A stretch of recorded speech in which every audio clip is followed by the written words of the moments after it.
بہت ہی عجیب کیس دیکھا ہے کہ میریکولسلی وہ ٹھیک ہو گیا, یا آپ نے دیکھا کہ بہت ہی اسے کوئی کرٹیکل النس تھی یا بہت کوئی سیریس ایشو تھا, چلیں let's put it that way, لیکن اس نے اپنے آپ کو نکالا اس سے تاکہ آڈینس بھی تھوڑی موٹیویشن پکڑے. میری امی کا بھی 31 دسمبر کو انتقال ہو گیا, تو ان کو 3 سال پہلے اسٹیج 4 کینسر ڈائگنوز ہوا تھا. اچھا. تو وہ کافی ویٹ بھی تھا, کافی بیمار تھی, مطلب چل بھی نہیں سکتی تھی.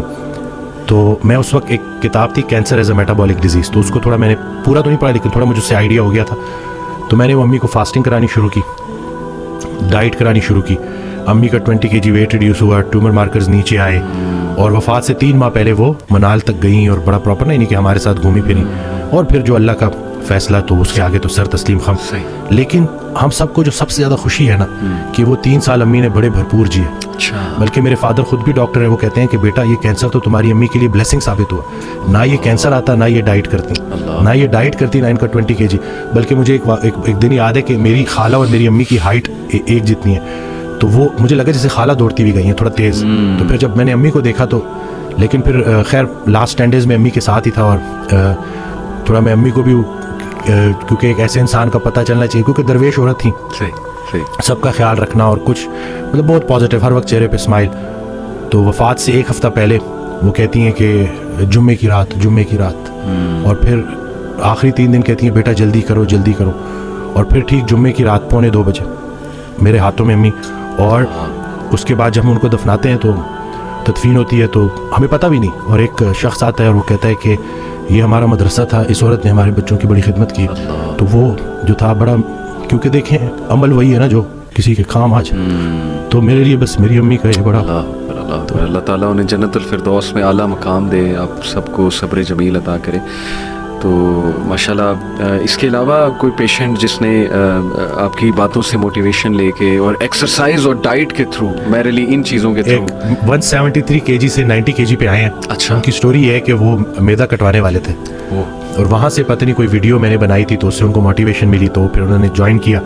اب وہ 173 kg سے تقریباً 93 kg پہ آ گئے, اور بہت سارے لوگوں کے لیے انسپریشن بن چکے ہیں. ان کی ہم نے بیفور آفٹر بھی لگائی, اور یہ پکچرز ہم ٹھیک ہے چلیں, ایک تو ہماری آن لائن ٹریننگ اس میں ہم چارج کرتے ہیں, لیکن مین مقصد ہماری یہ ویڈیوز لگانے کا ہے کہ لوگ دیکھیں کہ بھائی ابھی کچھ بھی نہیں بگڑا, جو اچھے وقت کا انتظار کر رہے ہیں اس پہ اچھا وقت ضرور آئے گا. بالکل ٹھیک. اور ہاں حال کو نہیں دیکھنا, خیال کو دیکھنا. صحیح بات. اللہ کی رحمت سے پر امید رہنا ہے, اور بس اپنی چال ٹھیک کرنی ہے انشاءاللہ. تو باقی بہت سارے کیسز ہیں اسی طرح سے, جوائنٹ پین کے ساتھ خواتین آتی ہیں. وہ آئے تھے, ایک صاحب آئے تھے جو کرسی پہ نماز پڑھ رہے تھے. تو میں اکثر میں موٹیویٹ کرتا ہوں, تو میں نے کہا کہ اب انشاءاللہ آپ کے سجدے شروع ہونے والے, تو وہ بچوں کی طرح ہونا شروع ہو گیا. اور پھر اللہ نے وہ دن دکھایا, بلکہ ان کے بیٹے مفتی ہیں, وہ 4 یا مردان سے, مجھے ایگزیکٹ یاد نہیں ہے, وہ آئے تھے. تو 27ویں 28ویں رمضان کو وہ آئے, تو کہتے ہیں کہ میرے ابا جی نے ساری تراویحیں پڑھی ہیں اور قرآن بھی 2 دفعہ ختم کیے. تو اب یہ چیزیں شیئر کرنی چاہیے, اور میں ویڈیوز بھی بناتا رہتا ہوں اسی لیے تاکہ لوگوں کو پتہ چلے کہ بھائی زندگی ایسی ہونی چاہیے کہ زندگی بھی آسان اور موت بھی آسان. بلکہ ایک شخص حضرت کے پاس گیا تو کہتے دعا کرے کہ زندگی آسان ہو جائے, تو آگے سے کہتے ہیں یہ دعا کیوں نہ کرے کہ موت آسان ہو جائے. تو یہ دونوں چیزیں آسان ہو جائیں گی انشاءاللہ. تو باقی I think motivation plays a huge role لوگوں کے صحت میں. کئی ڈاکٹر صاحب میں نے بھی ایسے کیس اسٹڈیز دیکھی کہ ڈاکٹرز نے کہا جی 3 مہینے آپ کے پاس, 1 مہینہ آپ کے پاس, and people went on to live like 4 years 5 years. اللہ کی رحمت سے آپ کو شاید وہ علی بنات کا پتہ ہو. بالکل سبحان اللہ. میں وہ دیکھی کہاں سے, مطلب اللہ جب اللہ نے اس سے نیکی کرانی تھی, اللہ نے اسے زندہ رکھا. وہ کہتے ہیں نا جب تک توبہ کا دروازہ کھلا ہے کسی کو گناہگار مت کرو, کیونکہ یہ کسی بھی وقت جو ہے اللہ کا کرم ہو سکتا ہے. اور وہ دیکھیں کہ وہ بیماری اس کے لیے, اور وہ الحمدللہ میری والدہ کو ڈاکٹر نے 3-4 مہینے انہوں نے, کیونکہ وہ بونس تک اسپریڈ ہو گیا تھا سارا, تو اور پھر ایج بھی زیادہ تھی, اور پھر ان کنٹرول ڈائبٹیز بھی تھی کیونکہ وہ پرہیز نہیں کرتی تھی. لیکن وہاں سے الحمدللہ 3 years انہوں نے گزارے, اور آسانی سے گزارے الحمدللہ. جس کو اللہ زندہ رکھنا چاہے اللہ تعالیٰ کے ہاتھ میں سب کچھ. لوگ نا آئی تھنک ڈاکٹر صاحب کنکلوژنس کو جمپ کر جاتے ہیں بہت جلدی کہ ہائے مجھے یہ ہو گیا, اب یہ ہو جائے گا, پھر اوور تھنکنگ. فیوچر آپ نے دیکھا ہی نہیں, آپ کو پتہ ہی نہیں آپ نے کل زندہ رہنا ہے کہ نہیں رہنا ہے. اتنی فکر اگر ہم نے آخرت کی ہوتی, اللہ تعالیٰ کو فیس کرنے کی ہوتی, تو زندگی پتہ نہیں اس کا رزلٹ ہی کچھ اور ہوتا. تو آئی تھنک کنکلوژنس کو ریچ نہیں کرنا چاہیے. It's too early to reach to conclusion. Doctor کوئی خدا تو نہیں ہے. ڈاکٹر نے اگر آپ کو ایک بات کہہ دی ہے تو ٹھیک ہے, اس نے اپنے نالج کے مطابق کہہ دیا, ہے, لیکن اصل میں شفا دینے والی ذات اللہ ہے, چلانے والی ذات اللہ تعالیٰ ہے. کئی لوگ ہیں ڈاکٹرز کہتے ہیں جی آپ کو تو ہو ہی نہیں سکتا, لیکن یہ کہ بہت سی چیزیں انہیں ہو جاتی ہیں موٹیویشن کے through. But main thing is کہ کنٹرولنگ دی انگزائٹی بالکل, کہ آپ نے نا بس راضی رہنا ہے اور اپنے آپ کو بزی رکھنا ہے اور پازیٹیو لوگوں میں بیٹھنا ہے. اچھا, دقت لوگوں کی طرف سے ہوتی ہے.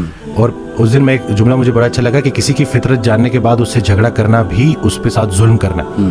جب آپ نے ایک بندے کو دیکھ لیا کہ وہ انگزائٹی سے گزر رہا ہے اور آپ بجائے سے کہ اس کو بولو کہ ڈرامے کر رہے ہو, اس کے ساتھ بیٹھو.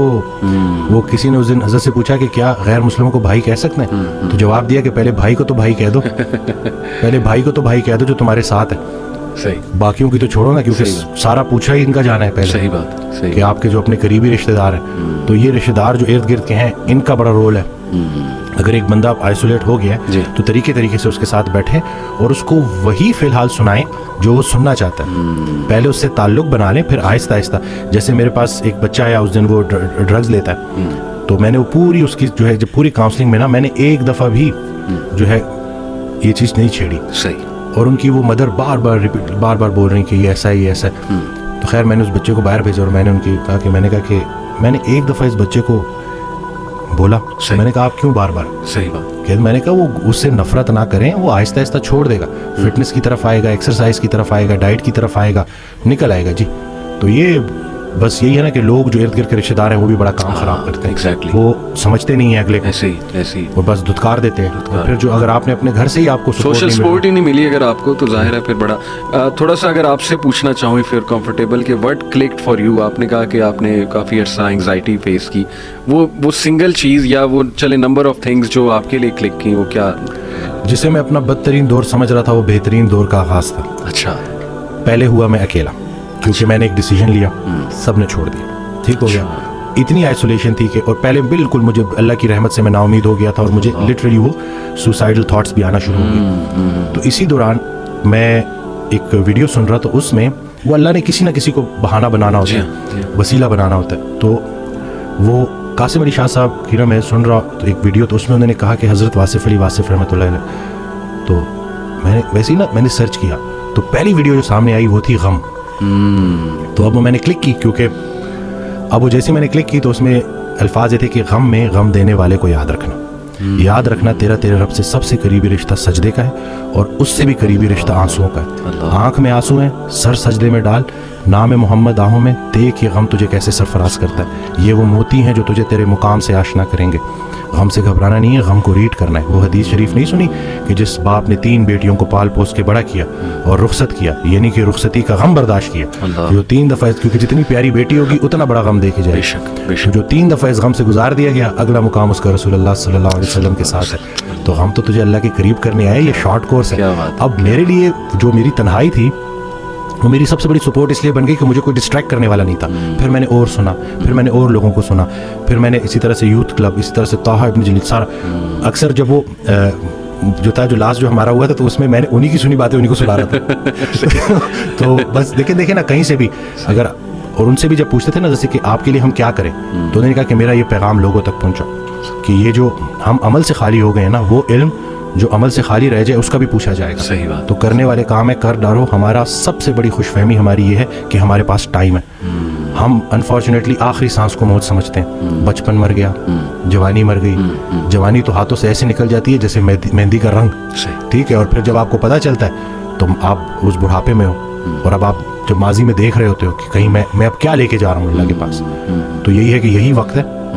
تو جس ٹائم میں گلہ کر رہا تھا, شکوے کر رہا تھا, اور پھر انہوں نے کہا کہ خواہشیں ٹوٹنے کا اور اس غم سے نکلنے کا ایک ہی طریقہ ہے کہ کوئی ایک خواہش ایسی ڈیولپ کر لی جائے جو باقی تمام خواہشات پہ بازی لے جائے, لیکن وہ خواہش ٹھہرنے کی نہ ہو, جانے کی ہو. فکر آخرت تمہیں دنیا کی ہر فکر سے آزاد. صحیح بات, صحیح بات. جو بن دیکھے رحمان سے ڈرتا تھا وہ تب نہیں ڈرے گا جب دیکھے گا. صحیح بات. بلکہ لاسٹ جب میں لاہور آیا تھا تو یہ میں نے وہ ٹی وی لگایا تو وہ قرآن کی, تو اس میں نا اس کی آیت, اس کا ترجمہ کہ قرآن پاک میں اللہ تعالیٰ کہتا ہے, ارشاد فرماتے ہیں کہ تم وہ وعدہ یاد رکھو جو تم نے مجھ سے کیا تھا, میں وہ وعدہ یاد رکھوں گا جو میں نے تم سے کیا تھا. تو ہم نے بس وہ وعدہ کیا تھا.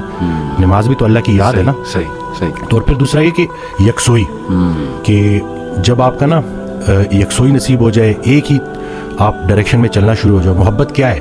محبت ادھر ادھر دیکھنا نہیں ہے, ایک ہی ڈائریکشن میں دیکھنا. بالکل صحیح. تو جب آپ کی ڈائریکشن اللہ کی طرف ہو جائے نا, پھر اٹھنا بیٹھنا ہر چیز, اور ویسے ہی اللہ تعالیٰ آپ کو مشکل سے نکال لیتا ہے.